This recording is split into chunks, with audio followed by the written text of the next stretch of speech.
Hi today, this video we're going to be looking at functions.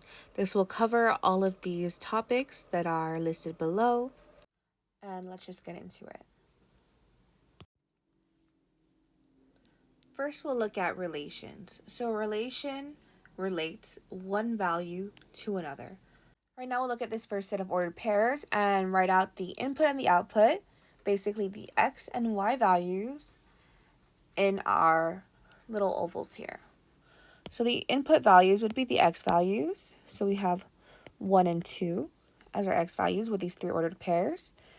For the output, we have 3, 4, and 5. Note that they don't have to be in order or anything like that. I just happen to make it that way. And we'll draw arrows from each of the input values to their corresponding output value. So 1 goes to 5. It also goes to 3. And then we have 2, which goes to 4. Usually it's written so that there's no lines crossing like that, but it's easy enough to follow these ones. We'll do the same for the one on the right.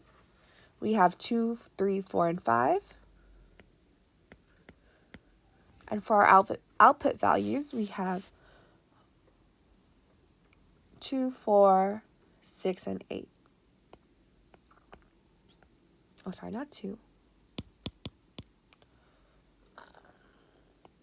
4, 6, and 8. Again, drawing lines to where they go. 2 goes to 6. 3 goes to 4. 4 also will go to 6. And 5 goes to 8. So these are actually both examples of relations. We're relating one set of values to another. When we talk about whether something is a function, so functions are a certain type of relation that have the specification that each input value, there exists exactly one output value. So when we look at this second one, notice that 2, 3, 4, and 5 each only have one output value for each input value, right? One corresponding output value. So even though 2 and 4 go to the same output value, that's fine as long as there's only one outgoing arrow. For this first one, we have 1 has actually 2 output values for 1. So that actually disqualifies it from being a function. So because of this,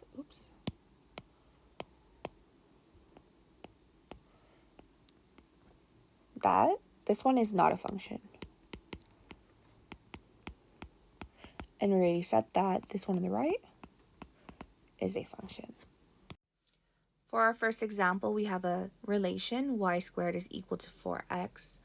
We want to see whether this is a function. Y is a function of x. And for this one, it's important to note y is our output. When we say it's a function of something, y is the output and x becomes our input. And y squared is equal to 4x is actually not a function. And it's not one because there are values of x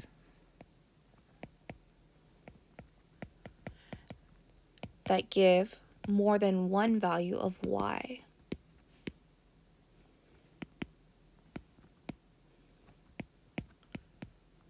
An example is, say, x is equal to 4. If x is equal to 4, we have y is equal to 4x, right? Which is y is equal to, or y squared, is equal to 16.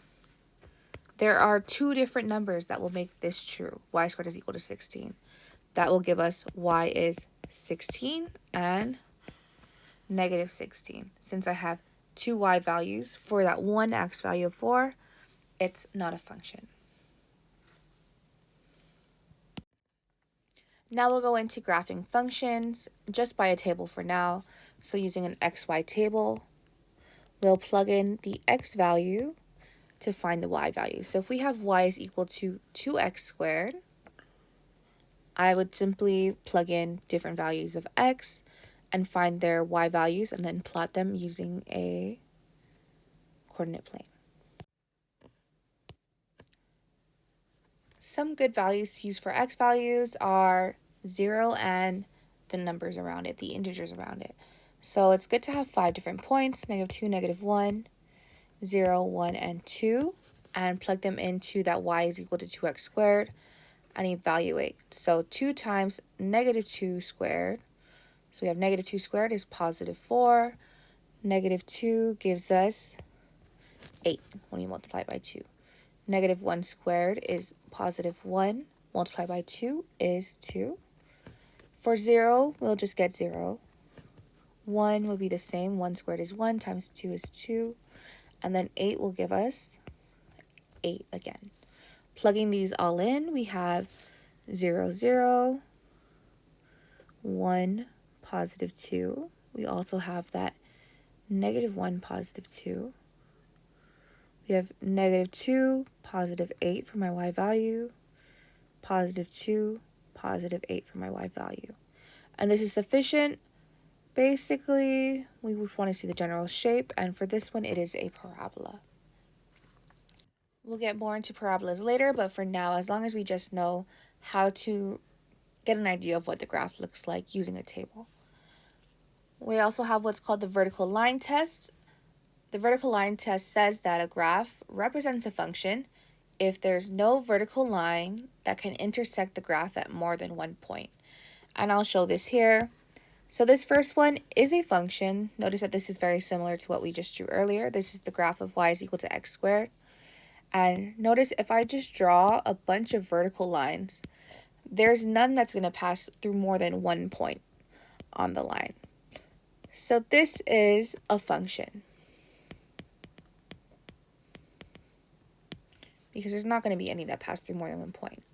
This one in the middle, however, if I draw a vertical line right there, notice it crosses through 2 different points of the line. So this one is not a function.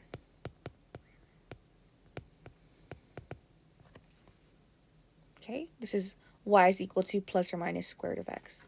This one on the right is what we call a cubic function. And this one, notice that I can draw a bunch. This is one that confuses a bunch of people sometimes, but this passes the vertical line test. This is a function, because it's only crossing at one point ever. And that's what you can do if you're only given a graph to test if something's a function or not. Moving on now to function notation. We say that y is a function of x when we're given f of x, right? We say y is a function of x. And a lot of times you'll see y is equal to f of x. And this is an example right here.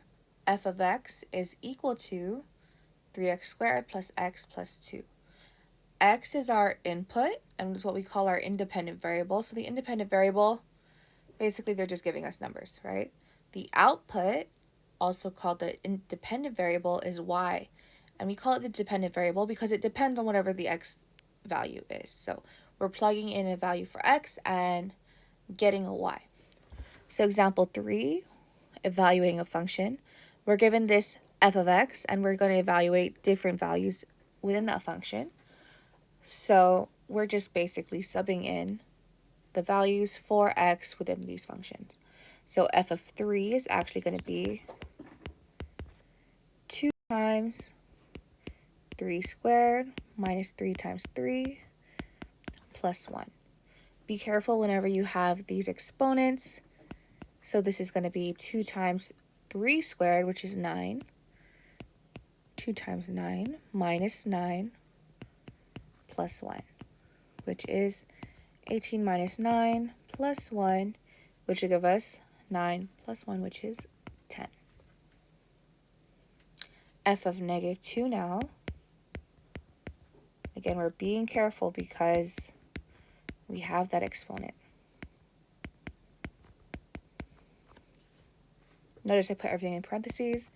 Evaluating them using PEMDAS, -2 squared is +4. 2 times 4 is 8. -3 times -2 plus 6 plus 1, which will give us 8 plus 6 plus 1 is 15. And notice that so f of 3 is 10, f of 2 is 15.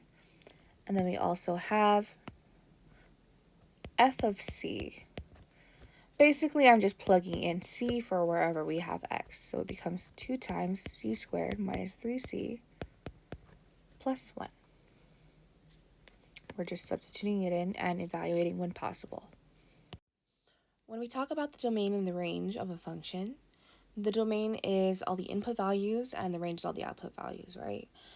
So the domain of a function, unless it's already specified, it includes all real numbers except for ones of two categories. And the first would be values that make our denominators, any denominators, 0, because we know in math the one thing you cannot do is divide by 0. And another is values that give an imaginary number. When we talk about imaginary numbers, it's a square root of -1, right? So this is when we have even roots, even roots of negative numbers. And these would be, some examples would be square root of -1, the fourth root of -10. Things like that, because that will give us imaginary numbers. Finding the domain and range of this first one, y equals to 2x squared. I don't have any denominators or square roots, so for this one, the domain is actually going to be all real numbers. So sometimes you'll see this, but for the most part, these are all real numbers. The range, however, which means basically all the y values, since x is squared, so any number that I put in is going to be positive, right? And multiplying by 2, it's also going to be positive. So the range will actually be all y values that are greater than or equal to, since I could never get a negative. Looking at the one on letter B, we have a denominator. So what I'm going to do is exclude from my domain any numbers that make my denominator 0. So obviously, if x is 5, that would be 5 minus 5 and make it 0. So my domain would be all real numbers except for 5. And then I can write this as x is not equal to 5. So all x values except for 5. The range for letter B is going to be all real numbers, but we're really going to look mostly at the ranges for examples A and C.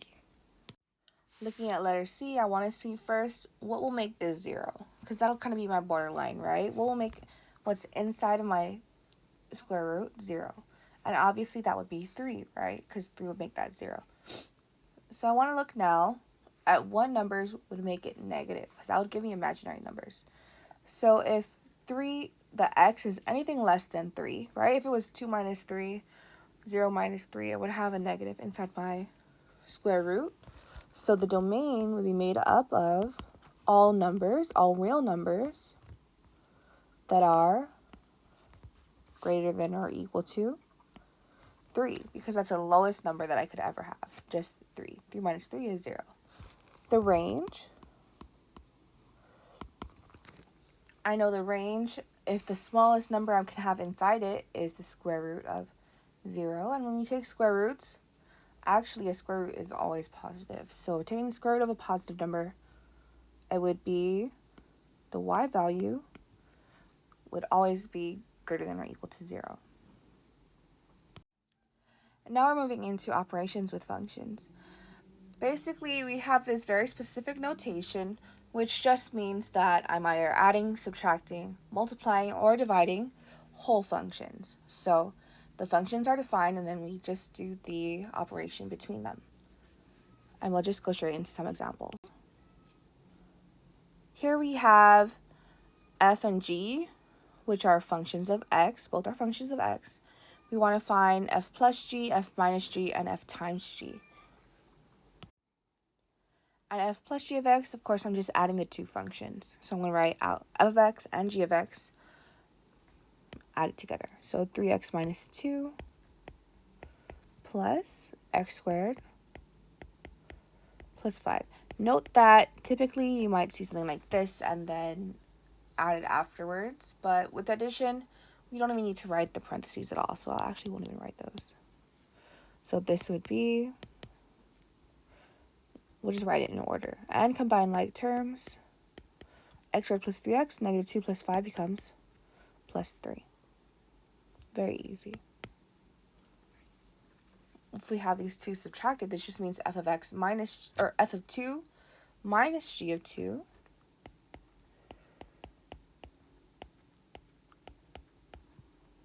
and I would just plug it in there. So we have f of 2 becomes 3 times 2 minus 2 minus g of 2 x squared. Oh, sorry, not x squared. I'm plugging in 2.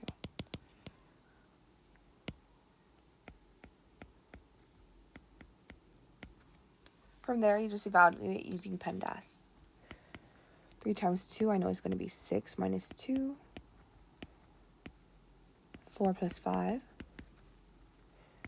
So we have 4 minus 9, which will give us, of course, negative 5. F times g of 1 just means f of 1 times g of 1.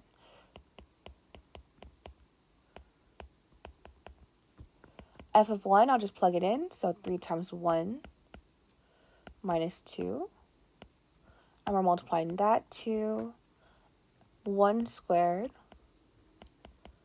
plus 5.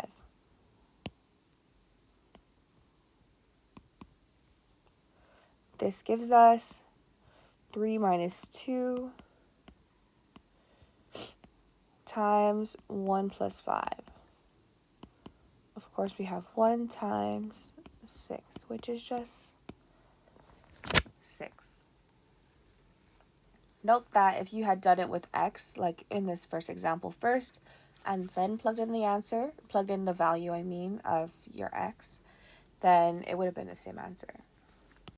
Next, we'll talk about composite functions. And composite functions, or composite functions, I learned composite, so I say composite. Composite functions are functions where we have a function within a function. And the notation shown is how you would usually see it. That just means a composite function. We pronounce it as f of g of x. And this is technically what it means, that f is composed of g of x in the inside. So there's different things for us to do. We'll look straight here. We have an example of f of x, 4x minus 1, and g of x is equal to x squared.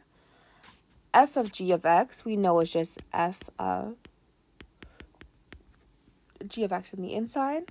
So basically, my x value becomes my other one. So I'm going to plug in g of x wherever I have x in my other one.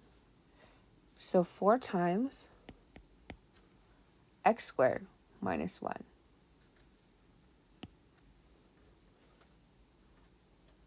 Okay. And then, of course, that's just 4x squared minus 1. This one on the bottom, g of f of x, we have g, and then f of x is in the inside. So our g is x squared, something squared. And then for that one, I would plug in the whole entire f of x. As always, we'll just go straight into some examples. Composite function, f of g of 2. So these ones are telling us to actually evaluate for given values of x. But first we'll write it out, and then we'll plug in the value. So I know f of g of 2 means I'm going to do f of g. Let's look at f of g of x first. I know this is going to be, the outside one is going to be my f, so 3 times something plus 1. I usually leave it blank, and then I'll plug in the other function right after. For now, I'll plug in 2x squared. Okay, from there, I might plug in the 2. You could evaluate, or you could simplify it first to make it a little bit easier, but of course it's not necessary. So we have 3 times 2 times 2 squared plus 1. Using PEMDAS, I'll evaluate that exponent first. So 2 squared is 4, times 2 would be 8, times 3, I'll just with that actually. 3 times 8 plus 1. 24 plus 1 becomes 25. For the second one on the right, g of f of negative 1. I know g is going to be 2 times, let me actually write it as g of f of x like we do it. 2 times something squared. And that something is going to be the f. And this is going to equal to, now we have g of f of negative 1, 2 times 3 times negative 1 plus 1 squared. Evaluating this, 3 times negative 1 is negative 3.